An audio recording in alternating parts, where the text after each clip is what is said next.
ഏകദേശം 300 ഇന്റർവ്യൂകൾ അറ്റൻഡ് ചെയ്ത ഒരു ഭാഗ്യവതിയാണ് ഞാൻ കേട്ടാ. അങ്ങനെ ഇന്റർവ്യൂ ചെയ്ത് അത് ഒരു സ്ഥാപനത്തിൽ ജോലി കിട്ടി.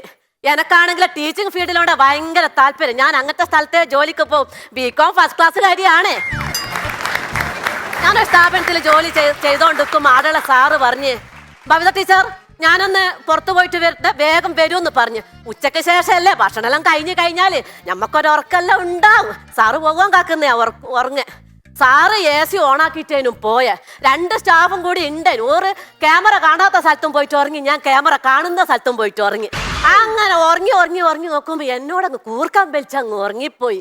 സാറ് വന്നപ്പോ എന്ത് പറയാനാ, കൂർക്കം വലിച്ച് ഉറങ്ങുന്ന ബബിതേനെയാ കാണുന്ന. Babita, go to your houses. Don't repeat it. ഇങ്ങനെയാണോ ജോലി, ഉറങ്ങിയിട്ടാണോ ജോലി തീർക്കുന്നതെന്ന് ഞാനൊന്നങ്ങ് പേടിച്ചു പോയി. ഓറ് AC ഇട്ട കൊണ്ടല്ലേ ഞാൻ ഉറങ്ങിയതല്ലല്ലോ. അങ്ങനെ ഇംഗ്ലീഷ് വശമില്ലാത്ത എനിക്ക് മനസ്സിലായി. ഈ ഗെറ്റ് ഔട്ട് അടിച്ച് അവിടെ നിന്നും എന്റെ ജോലി പോയി. വളരെ സന്തോഷത്തോടു കൂടി ഞാൻ എന്റെ വീട്ടിലേക്ക് മടങ്ങി. പിന്നെയോ കർത്താവ് പറഞ്ഞിന് മുട്ടുവീൺ തുറക്കപ്പെടുന്നു.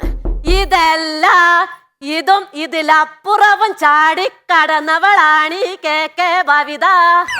അങ്ങനെ വേറൊരു സ്ഥാപനത്തിൽ ഇന്റർവ്യൂവിന് പോയി. പെട്ടെന്ന് തന്നെ കിട്ടീനേട്ടാ, കുഴപ്പമില്ല, നല്ല ശമ്പളമൊക്കെ ഉണ്ട്.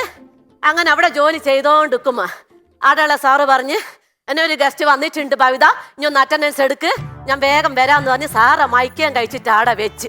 അപ്പൊ ഞാൻ ക്ലാസ്സിലെത്തിക്കഴിഞ്ഞാൽ 100 കുട്ടികളുണ്ട്. അവിടെ കഴിഞ്ഞ ഈ മൈക്ക കണ്ടപ്പോ എനിക്കൊരു ബല്ലാണ്ടും എൻ്റെ അമ്മ പാട്ടോ പാടണ്ടേ അറ്റൻഡൻസോ എടുക്കണ്ടേ എന്ന് വിചാരിക്കുന്നു. ഈ പാട്ട് മൈക്ക് കണ്ടാ പിന്നെ എനിക്ക് 2 പാട്ടങ്ങ് പാടണം. അങ്ങനെ ഞാനെന്ത് വിചാരിച്ചു, വേഗം അറ്റൻഡൻസ് അങ്ങ് എടുത്ത് തീർക്കാം, എന്നിട്ട് പാട്ട് പാടാന്ന് വിചാരിച്ചിട്ട് അറ്റൻഡൻസ് എടുത്തിട്ട് നോക്കുമ്പോ ഞാൻ ആദ്യം ഇംഗ്ലീഷിലൊന്ന് അറ്റൻഡൻസ് പറയാൻ തുടങ്ങി. 1 2 3 4 അങ്ങനെ പറഞ്ഞോണ്ടിരിക്കുമ്പോ എനക്ക് ഓർമ്മ വന്നു, പഠിച്ചോനെ 20 കഴിഞ്ഞാൽ അതിന്റെ അപ്പുറം ഞാൻ എന്തെന്നാ പറയാ. അപ്പൊ ഞാനെന്ത് ചെയ്ത് ഈ മലയാളത്തിൽ അങ്ങ് അറ്റൻഡൻസ് എടുത്ത് 1 2 3 4 5 6 7 8 9 10 എന്നും പറഞ്ഞ് അറ്റൻഡൻസ് വേഗം അവിടെ തീർത്ത്. അത് കഴിഞ്ഞ് ഞാനെന്ത് ചെയ്തെന്ന് വെച്ചാല് ഈ മൈക്ക് എടുത്ത് കയ്യെ പിടിച്ച് എന്റെ കേശുമാമന്റെ പാട്ടൊന്ന് പാടി കേട്ടാ. സന്ധ്യയായാൽ ശല്യമാ ചേട്ടാ, സന്ധ്യയേക്കാൾ കഷ്ടമാ ചേട്ടാ, ആളിന്റെ തല കണ്ടാൽ എന്തേലും ചെയ്യും ഞാൻ, ഇനി എന്നെ ശല്യം ചെയ്യല്ലേ, സന്ധ്യയായാൽ ശല്യമാ ചേട്ടാ. ഇതും കേട്ടോണ്ട് മാഷ് വന്ന് മാഷ് ഒരു നോട്ടേങ്ങ് നോക്കീന്. അപ്പോൾ എന്നോട് പറയാ, go to your houses, don't repeat it, get out എന്ന് പറഞ്ഞു. ഇംഗ്ലീഷ് ഞാൻ ഇതേ ചെയ്തുള്ളൂ കേട്ടാ, വേറൊന്നും ചെയ്തില്ല. അതിനാ സാർ എന്നോട് ഇങ്ങനെ പറഞ്ഞ്.